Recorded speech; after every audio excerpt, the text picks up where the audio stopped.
Welcome to the Red and Bulge Show. I am Marc Adams from 49ers Camelot, and I'm joined by my co-host, Anthony Robertson of 49ers Cutback.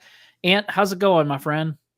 It's going well. Training camp has officially started, which means real football news is here. And that's exactly what we all want to talk about is actual football in the field, and that's what's actually happening now. So it's great. It's a good time. 49er fans are going to be going out to training camp, the 10 days that are going to be open, and there's going to be a lot of fun times. And I think that's what we're all looking forward to is that plus the fact that preseason football is just around the corner. So we are about to see real games here pretty soon. It's a great time. It's always exciting. It's like Christmas Eve. You get excited about what's going to come up. And I know a lot of people say that for the regular season, but I love training camp. I love preseason. I love watching backups. I've always been that way. And so that's why I'm excited. That's cool. Josh is here in the chat with us. What's going on, Josh? Good to see you. I love that he calls me Mark the Great. he's the only one that's ever said that. So that makes Josh my new best friend. Well, let's jump in because this is about training camp news for the 49ers. And so let's jump in and we have plenty to talk about, plenty to see, plenty to hear. And so I want to start off with yesterday when Kyle Shanahan and John Lynch spoke. They made the announcement that Dre Greenlaw, Talanoa Hufanga, and Drake Jackson are all on the PUP list. That's physically unable to perform. They can come off of the PUP list at any point during training camp and I think preseason as well. But once the regular season starts, if they stay on PUP, once the regular season begins, I think they have to miss at least 4 games. So we want to get those guys healthy. Dre Greenlaw is probably not going to come off of it once the regular season starts. He's not going to be back until later in the season, but the other 2 should be able to come off. Ricky Pearsall is on the NFI list. That's non-football injury list with a hamstring injury. I think that it looks like he's going to miss these first 4 practices or so. And then the hope is that he'll be back next week. I think they'll take it slow with him because hamstring injuries can tend to linger for a while.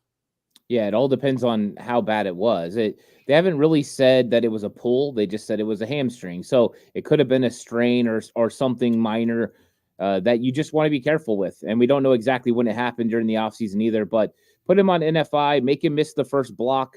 That's not really crazy, these first 4 practices.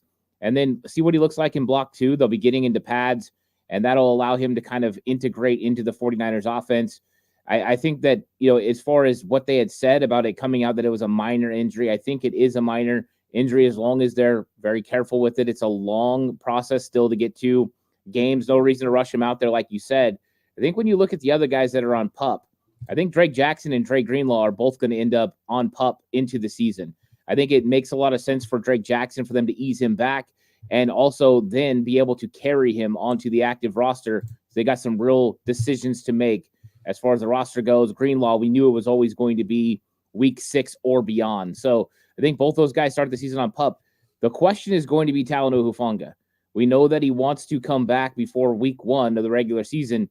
At what point does he come to training camp? If it's, block 2, block 3, we get into the first preseason game and he comes back, realistic timetable for him to be back for week 1. We start getting out there into the end of August and he's not back, I'll start having concerns about him being ready for week 1.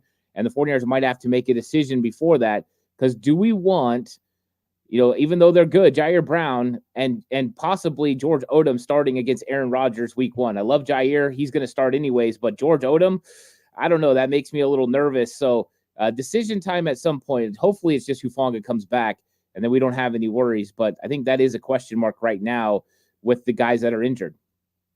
Well, hopefully Aaron Rodgers is a little rusty, but don't count on it. That guy is probably still going to be really good. Another bit of news that we found out yesterday was that Kyle Shanahan reached out to Bill Belichick after he and the Patriots parted ways. Shanahan offered Belichick any kind of coaching job, I would assume, other than head coach for the 49ers, and Belichick politely declined.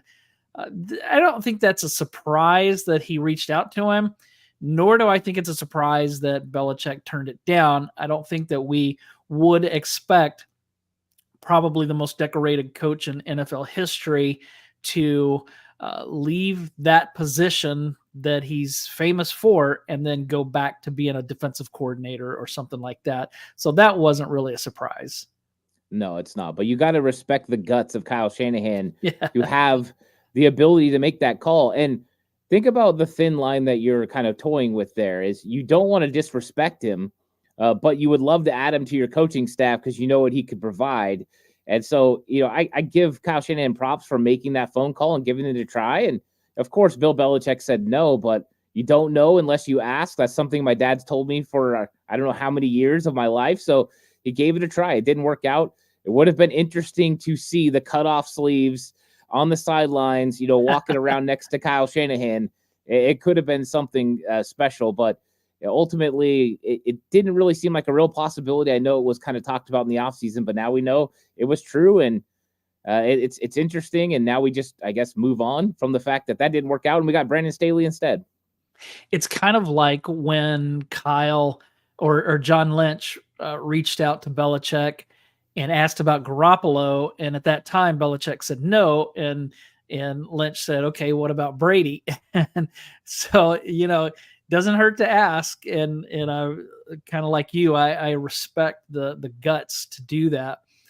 Brandon Ayuk reported, but did not practice. Here's what Kyle Shanahan said after practice today. He said that Brandon Ayuk's back and neck are sore, which was kind of news to hear. He said he's going to stay out of practice, which is obviously a hold in. It's what we expected. I understand the situation fully. So that was interesting, especially the part about Ayuk having some back and neck soreness. Don't know what that's from. Maybe it's just from working out. Maybe it's from being on an airplane. Who knows? Maybe slept funny, but they're certainly not in a situation yet because there hasn't been a new contract for Ayuk. And so hopefully they'll get something done soon. Yeah. So actually yesterday I got an email from Lou. He always listens to the channel and he said, hey, what's up with this hold in? Brandon, are you going to hold in? How does he do that without getting fined? And I told him, hey, this is what happens. They come in, they tell the trainers they're dealing with an injury. It's usually nothing significant, something they work on the side field. That's how you hold in without getting fined. So you manufacture some sort of thing that's nagging you or injured, and then that's how you get away with not having to pay $40,000 for not practicing. So it was always expected that he was going to come up with something if he's going to hold in. Me and you have talked about this, I think, a lot during the offseason, and I've been pretty consistent. I thought week one, for sure, he was not going to practice without a new contract, and that's exactly what he's doing. So no one be alarmed by the back or the neck. It's just a way for him to stay out of practice without getting fined. As Marshawn Lynch would say, I'm just here so I don't get fined, and that's what Brandon Ayuk is doing right now. And at some point, hopefully they'll come to a good resolution, and then he'll get back on the field, and miraculously, all the neck pain, all the back pain will be gone, and he'll be ready to go. Josh said, I have a feeling he's playing on that fifth-year option. That is something that we really – I think that you and I have assumed all along that they're going to get something worked out. When we had Matt Mayoko on, he was like, not so fast. Maybe they're not going to get this worked out. And so Josh might be right. He may be playing on the fifth-year option. How do you see that coming out? I don't think that's what he wants. I don't ultimately think that's what the 49ers want. So I think they're still motivated to get something done. But I think it is realistic to think at some point that could be the conclusion that both parties have to come to. I don't know if something like Amari Cooper just did where they give him a little bit more money, sweeten his pot, would satisfy him where he gets a little bit more this season. And I don't know if the 49ers want to do that because of salary cap reasons, but they've got to come to some sort of agreement at some point, whether that's a contract extension or a fifth-year option. And I think fifth-year option is becoming a little bit more likely than it was, say, a couple months ago.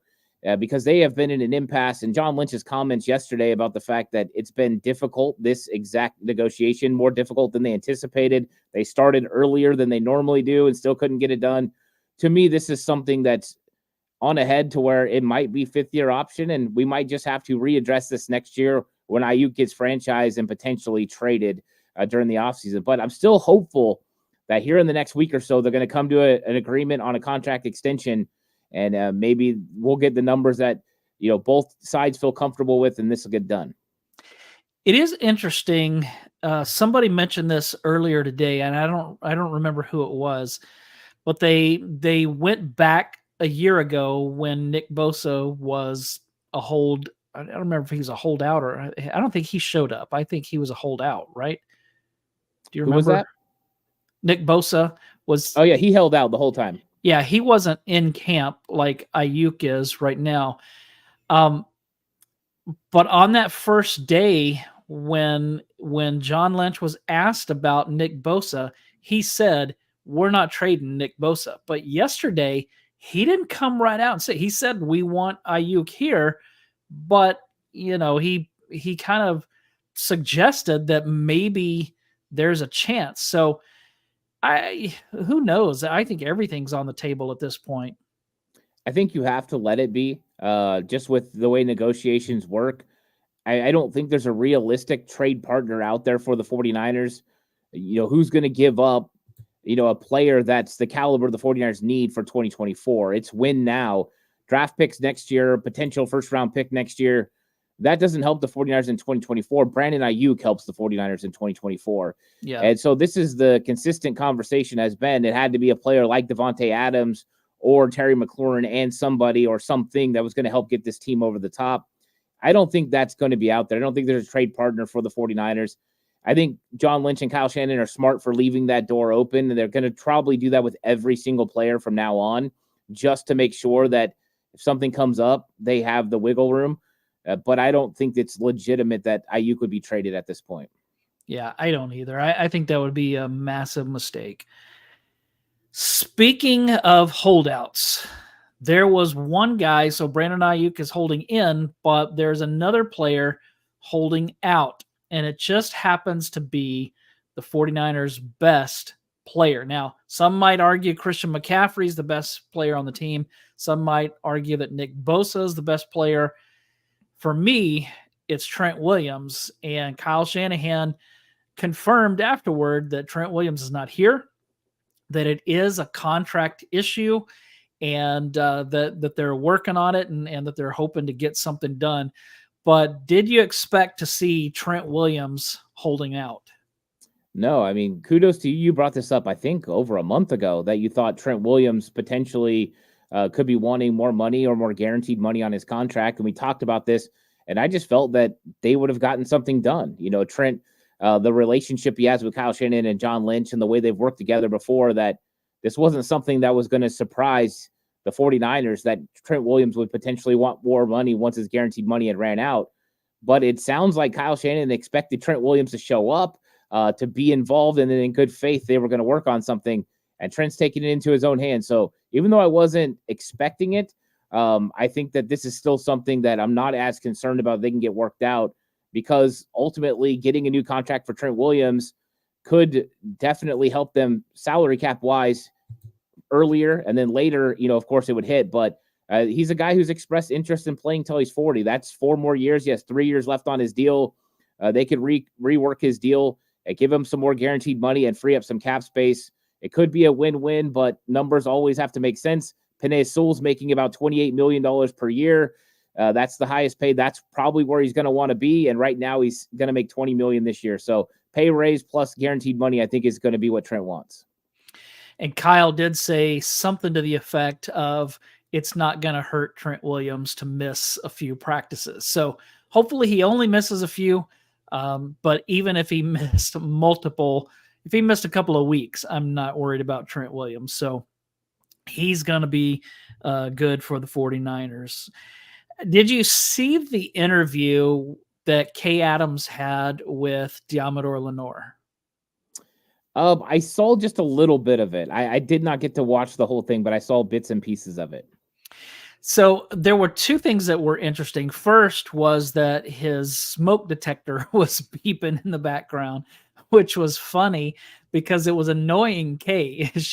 She was bothered by it, and she asked him about it, and he said that it's been like that for months, maybe even for a year. I think it may have been this time last year, that he's really superstitious, and things have gone so well for him that he won't change the battery. I thought that was pretty funny. But the other thing was that he mentioned something that it sounded like he was talking about contract negotiations going on right now with the 49ers. So I think that that's great news, because I'd love to see them extend Diamador Lenore and Charvarius Ward.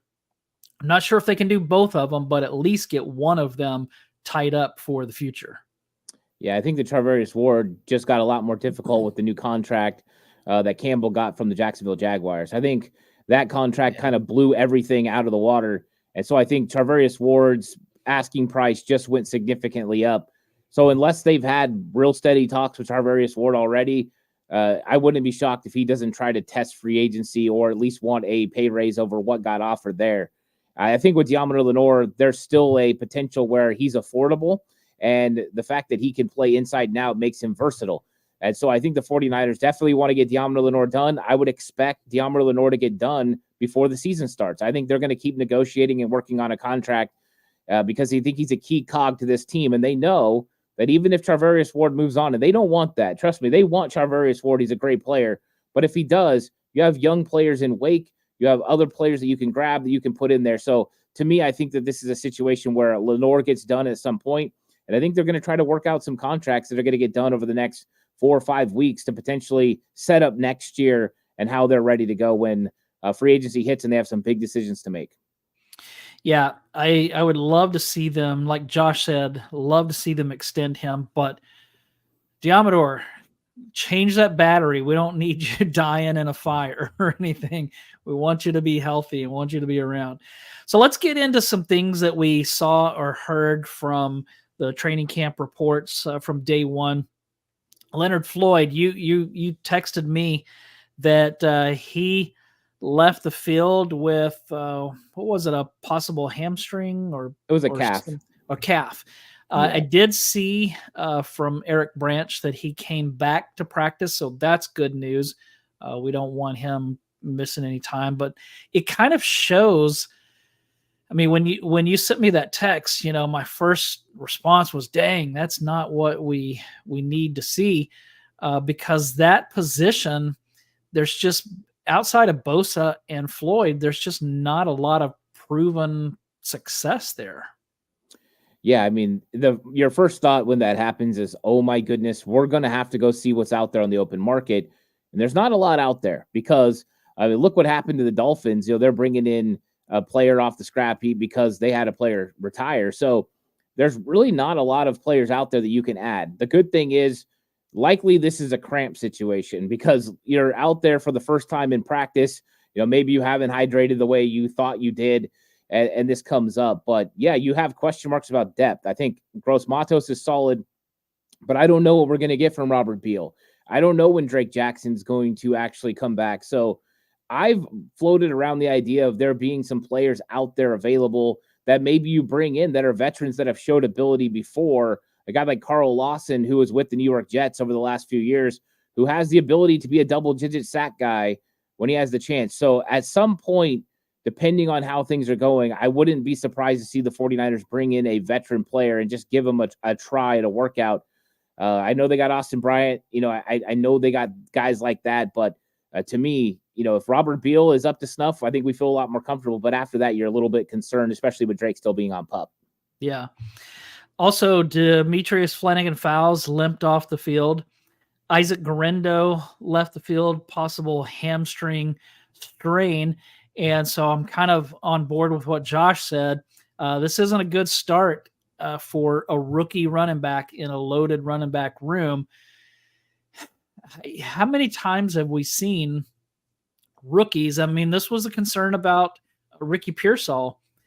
How many times have we seen rookies, even ones that were drafted highly, come in, get hurt early, and get so far behind that their rookie year ends up being kind of a wash. So we need these guys to get healthy soon. I did not like hearing this. It's never a good thing. Soft tissue injuries are to be expected because these guys are coming in and they're putting their bodies through a little bit of different experiences. For some of the young guys, I mean, they've been working with the 49ers over the last week trying to prevent this exact thing from happening. Garindo has had a history of having hamstring issues that have cost him to miss football games in college. So it's unfortunate that we have an injury like this come up. I think the hope is that at some point he's able to come back during the preseason and get snaps. If he's not, he could be a player that's up to be redshirted, especially if you get really good play from Cody Schrader. All of a sudden, it might not be a bad idea to just put him on the shelf, but it also might be necessary so you don't lose the rights to him. So 49ers, we'll see where it goes. If he's back in 2 weeks, well, this will be a different conversation. But if this is something that's really bad that's going to linger, you're right. This could affect his ability in his rookie season to even be available for the 49ers, but also could put him behind enough that they think it's best just to rest him and see what he could do next year. I'm hoping not. I want to see what he can do, but it gets a little sketchy with hamstring injuries. I saw some camp highlights from Larry Krueger that I wanted to go through. Some of these were interesting. He wrote that Malik Mustafa had a savage interception. I don't know what a savage interception is, but he had a savage interception on a deep ball from Josh Dobbs to Danny Gray. Easily the play of the day. That's cool to hear, especially since we already talked about Talanoa Hufanga possibly not being ready by week 1, depending on how he progresses from that knee injury.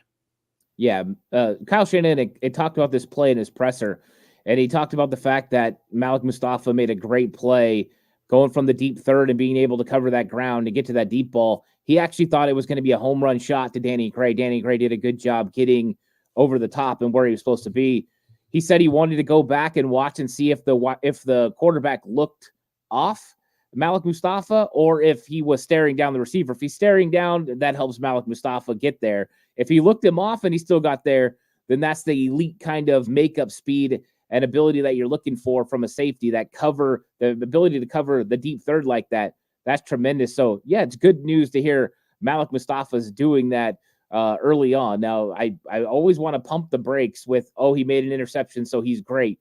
But I do like seeing young players make plays, but I'm less about results, and I'm more about being in the right spot at the right time. In this case, he was. So I love it from Malik Mustafa, and I hope we see more of that because 49ers do have question marks when it comes to depth at safety, and I would feel a lot more comfortable if Mustafa is kind of impressing us in camp the way that Jair did last year. Yeah. Speaking of Danny Gray, sounds like he looked pretty good today, making some catches. So that's good news, especially because with his situation with a loaded wide receiver room, his days could be numbered. I mean, that was one of the things that Matt Maiocco said, that he thinks Danny Gray's days are done. I'm not ready to go that far, but I do think that he's kind of hanging by a thread along with Ronnie Bell. So I loved hearing that Danny Gray had a big play. Yeah, I think one of the misconceptions about Danny Gray has been that he's just a vertical threat. And that's not the case. You go back and you watch his film, even at SMU, and the guy made a killing on plays over the middle, dig routes. That's a staple in Kyle Shanahan's offense, getting that ball over the middle and running it to the house. And he's got house call potential. Danny Gray had a very good training camp last year. Those that weren't there weren't able to see it. He never got to showcase it in preseason. So I don't blame fans for being down on Danny Gray. They didn't get to see it. But I did, and I thought Danny Gray looked really good last year. I think he would have made an impact last year for the 49ers team. And so, yeah, I've been kind of expecting him to come up and make some plays. And like I kind of floated last week, with no Ricky Pearsall, with no Brandon Ayuk, means your starting X right now is Danny Gray. That means more opportunities. And he was catching the ball. He was making people miss from some of the stuff that I saw today. And once I get out there, I'll be able to see him as well. So exciting news, because everyone should want to have an electric player like Danny Gray on their roster who can catch a 5-yard slant and next thing go 80 yards for a touchdown. That's that's huge for your team. And you throw in Cowing with that, and you got that speed to go vertical with two guys. Oh, you got to love that kind of speed being added to this 49ers offense. Kenny said, I swear Matt Mayoko said Malik was not ready. I have not heard him say that, but he may have questioned, is he ready to start from day one? So that is possible, but I haven't heard anybody say that he's not ready. It's at this point with rookies, you just don't know. Some of them, the cream rises to the top in time, and some of them are going to be ready right out of the gate, and some of them it's going to take a little time. So we'll have to see where he's at. Looks like, and then Kenny said, Matt said that Harris was ahead of him. Yes, he did say that. That was I think you asked Matt the question, what happens if Hufanga's not ready? And he actually predicted if Hufanga's just a couple of weeks out, then he predicted George Odom would be the guy rather than them going out and getting someone like Justin Simmons. But he did mention the same thing. He mentioned Harris. I do remember him saying Eric Harris's name. So yeah, that was what he's talking about. Jackson hurt again. Yes, Drake Jackson had a knee injury. I think did he have surgery on that earlier in the offseason? Yeah, he had surgery on a torn meniscus, and he's been recovering from that. It's actually the same injury that he had during the season. So this is just continuation of, but it seems like it was a pretty significant surgery. And I know they're really trying to ease him back. And I think that's smart, taking care of him, but also it has roster implications as well. So just be patient with Drake Jackson, and when you need him, he'll be available. Yeah. So let's see. What else did Larry Krueger say? Patrick Taylor, JP Mason, Cody Schrader all had nice runs. But again, there's no tackling going on. So I think it's hard to evaluate linemen right now. And I think it's hard to evaluate running backs at this point in training camp. Yeah, when you're evaluating offensive linemen right now, it's pretty ridiculous because they have no pads. Defenders have no pads. And also, you don't know exactly what they're doing as far as install and what they're asking these players to do. But when it comes to running backs, it's less about what happens in the run. Like, oh, they got 15 yards. That doesn't make it a good run. Did he read the right hole? Did he get his foot in the ground and get vertical? Did he use his eyes in the right way? Did he squeeze through the hole he should have, or did he try to stretch it out when he shouldn't? Those are the things that you should be evaluating. Footwork, vision, his ability in the open field, not so much results. Don't care about 10 yards, 15 yards, don't care. He could have got a 15-yard gain going outside, and Bobby Turner absolutely rips him because he missed the hole up the middle, because guess what? Outside won't be there when we get week one. So those are things that doesn't matter. When you're evaluating, it's got to be the other things. Let's see. Lou said, guys, I'm late. Is BA officially holding in? Yes, he is. And Trent Williams is officially holding out. So those were two of the holding, which crazy. This is the first time in a year that Trent Williams has been called for holding. Just worked that in real nice. We were talking safeties, and Kenny said definitely can't count out anyone with the name Hawkins. Yeah, they did have what's Taylor his Hawkins. first? Taylor Hawkins. He started a game last year, and didn't do too bad. Let's see. Ant is preaching Niner Sickness podcast says, bring it. And then Lou said, Ant, we discussed this hold in, but BA isn't hurt, so he is being a detriment to the team, and as such, subject to a fine of $40,000 per training camp day and $733,330 whatever per preseason game. Send him home.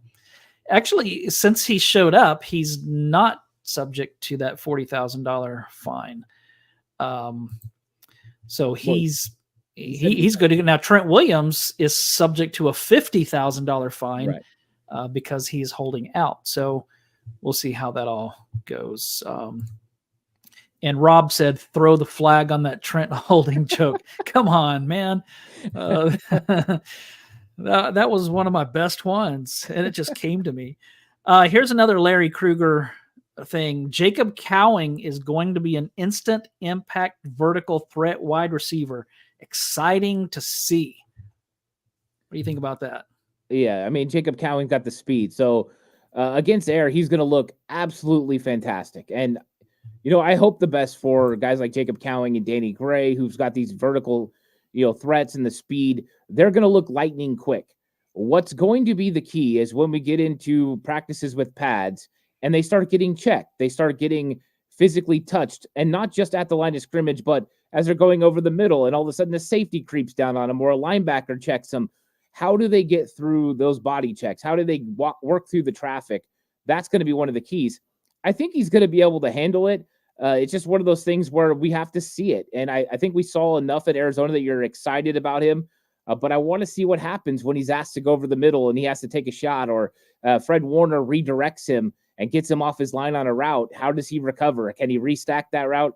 Those are things that I want to see that there's no way you can see in day one of practice. But the fact that you can see his speed on the field and see that he has dynamic ability, yeah, I think that's something that everyone could recognize, and that's something good for Jacob Cowing and the 49ers. Yeah, it'd be great if he can become that vertical threat or that speed threat that they've been wanting. And I like what you said earlier. If somehow Danny Gray makes this team and Jacob Cowing is on the field, if they could get those two guys on the field at the same time, man, that could be dynamic. Don't know that it'll happen, but we can dream, because I still remember those Rams teams, the greatest show on turf, when they had Isaac Bruce and Torrey Holt and who was that third one? Aziz, right? Akeem. Akeem. Yeah, Yeah, it was. Yeah, I can't remember his name, but I distinctly remember one play where I think Akeem caught the ball and ran like a long. It was a long touchdown play, and the only player near him was Torrey Holt, who was running right beside him, and they're talking to each other as they're running toward the end zone, and just thinking, man. Then you add in Marshall Faulk, and that team was just really dangerous.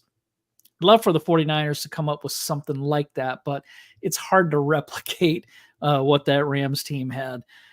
Let's see. Last thing that Larry wrote was that Jalen Graham looks athletic and made a few plays. Also saw reports that D. Winters looked really good. Kyle Shanahan had some good things to say about D. Winters, that he had a really good offseason. So some positive comments there on the two young 49ers linebackers. Yeah, I thought Kyle Shanahan's thoughts on D. Winters were very, very good. I mean, he said that he was basically cloning himself after Dre Greenlaw and Fred Warner. To me, that's a compliment in itself. He's taking care of his body. He's doing the things that they do. And I think that's what Fred Warner was kind of saying during the offseason. And now that you've get Fred Warner saying that and Kyle Shanahan saying that, I think we know right now that D. Winters is in the game to be one of those starting three linebackers. I think that's huge. And then when it comes to Jalen Graham, I think Jalen Graham looked really good last year in training camp. I think he was good against the run, struggled a little bit against the pass and some of his drops, which was interesting because he's a former safety. But they've got two young guys that are going to be out there competing, and I think it's going to be fun.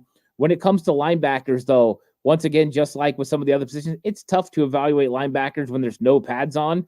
Just knowing that they're going to get in the right locations with their fits, be able to step into the right gaps, go through the open windows. There's a lot still that needs to be determined. I think we'll find out more when they get the pads on. But for guys like Winters and guys like Graham, they're really going to be able to showcase that in the practices, joint practice with the Saints, and also during preseason. That's where they're going to be able to make their money. Lou asked a question. I think he's talking about Ayuk. Why can't they discipline him? I think it's tricky with the Players Association. Just the way that things are structured, it's hard for the team. Now, with Bosa last year, there was talk, can they fine him? Can they not fine him? I think they could, but they didn't, since he was holding out.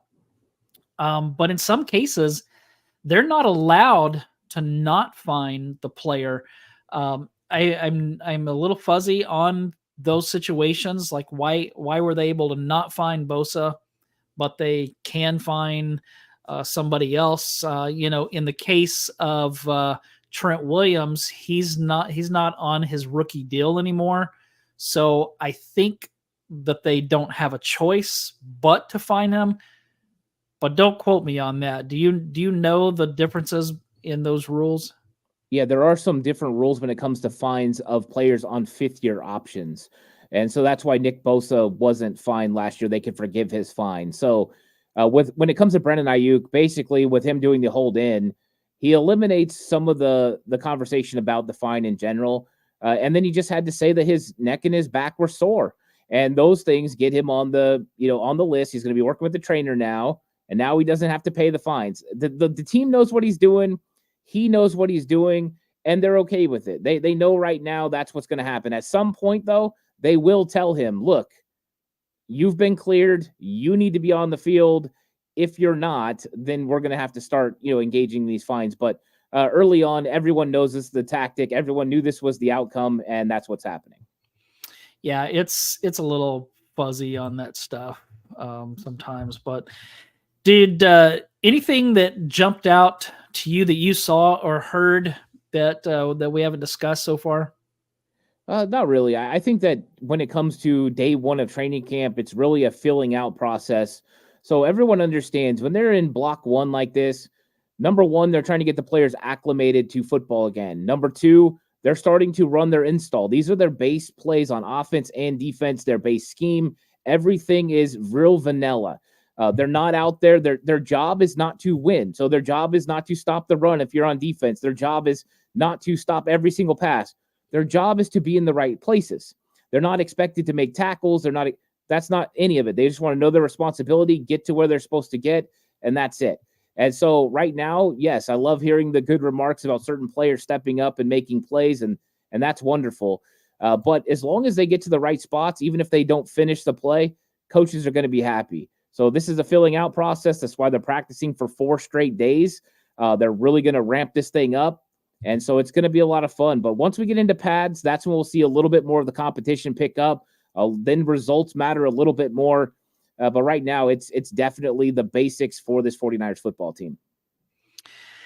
Did you see what Aqib Talib said? He was on with K. Adams. Yeah, I saw you shared it on X, so I went ahead and watched that clip. And I missed it the first time about Brock Purdy, but I picked it up. I watched it again and picked it up the second time. That was interesting. What did you think about that?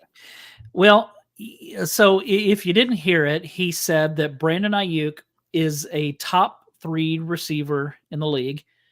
And he said that Brock Purdy is not a real quarterback. Basically, he said if Brandon Ayuk ever gets a real quarterback, then he's really going to break out and do great things. So I didn't have I disagree with his statement that Brandon Ayuk is a top 3 quarterback.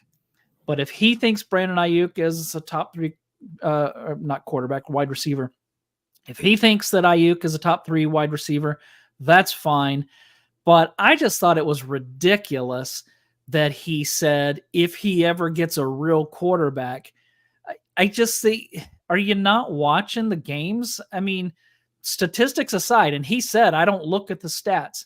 Well, obviously you don't look at the games either, because Brock Purdy, until that Ravens game on Christmas Eve, was the leader in the league for NFL MVP. And so, yeah, he had a terrible game and ended up losing that race, but he still was the leading passer in the NFL, leader in QBR, whatever that means. He broke the 49ers passing record for most yards in a season. I'll remind you, they've had guys named Montana, Young, Garcia, who have played for this team. And so I just think that what Brock Purdy did last year was really impressive, especially when he didn't have an off season to learn more about his position and fine tune his craft. He was recovering from that UCL tear. And so for me, he is a real quarterback. Now, is he going to be someday one of the top 5? Who knows? But to me, he belongs in the top 10. And I just thought it was ridiculous to suggest that Brock Purdy's not a real quarterback. Yeah, this is the part where people can't get past the fact that he's not 6'5". He's not 230 pounds. He doesn't have a laser rocket arm that can make every single throw on the field. That he doesn't outrun every single player that tries to get him in the pocket. And they don't see that quarterback play is more nuanced than that. You can be the most talented individual in the world and not be a good quarterback, or not be as good a quarterback as Brock Purdy. Brock Purdy is a very solid quarterback, and he's a top 10 quarterback, which means he's a real quarterback in the NFL. And I think he's going to continue to build on his resume that he's already put forth in his first year and a half. And I think these things are going to become more and more ludicrous and ridiculous as far as statements. You can't take this stuff serious because he is a real quarterback. And the same people that criticize Brock Purdy will praise a guy like Geno Smith, who has done less in his long career than Brock Purdy's done in his first year and a half as a starting quarterback in the NFL. So to me, these kinds of things, they make these statements. They have no real basis for the statements. Little subtle jabs at Brock Purdy. And you know what Brock Purdy's going to do? He's going to play really well, and he's going to capitalize on his opportunities, get this team back to the playoffs where they want to be. And then next year, he's going to get paid like a real quarterback when he gets over $55 million in a new contract. So to me, this is going to be proven by Brock Purdy and his teammates. And you just can't play the way that he played in the NFL if you're not a real quarterback. Like what Rob said, guy taking shots at Purdy actually shot himself for real. I think that's great. That's the comment of the day right there. Hey, that's all that I have. Do you have anything else to add? Yeah, I think that this whole thing is going to work itself out with Brandon Ayuk. Eventually, he's going to get out to practice. I know it's frustrating. The same way it's a little bit frustrating, I'm sure, for some people that Trent Williams isn't there. But look at it this way: Trent Williams didn't practice a single Wednesday the entire season last year, and he did a pretty good job. So missing the first Wednesday of the year, I'm not going to complain about it. Christian McCaffrey didn't practice either. Veterans are supposed to get these kinds of things. It'll be just fine. The good news is Jalen Moore is going to get a lot of reps at left tackle during the offseason, and that's good. Jalen Moore continues to get better. All these things are going to get worked out. And then when you're paying attention to reports, it's take the things that you like, and have an enjoyment listening to some of the great things that are going to happen at training camp. But remember that it's more nuanced than just the results. It's not about stats in training camp. It's about them being in the right spots at the right time. And I think it's going to be a lot of fun. I'm looking forward to getting out there, and I'm getting out there on Friday. So Mark, next week we can talk about what I saw live, what I saw in action. It's going to be a lot of fun. And by the next time we talk, I think they're going to be in pads. So that's good news. Yeah, that's great. That's going to be a lot of fun. Josh asked if we're doing live games this year. That's something that we're still talking about. We did live games for the PSF app last season, and so we need to work out some things. We may hold out for more money. We'll see. we want a new contract. Right now, I'm holding out. Yeah, I'm the Trent Williams of the PSF app. I'm holding out. Yeah, that's I may hold in so I don't get fined. We'll see.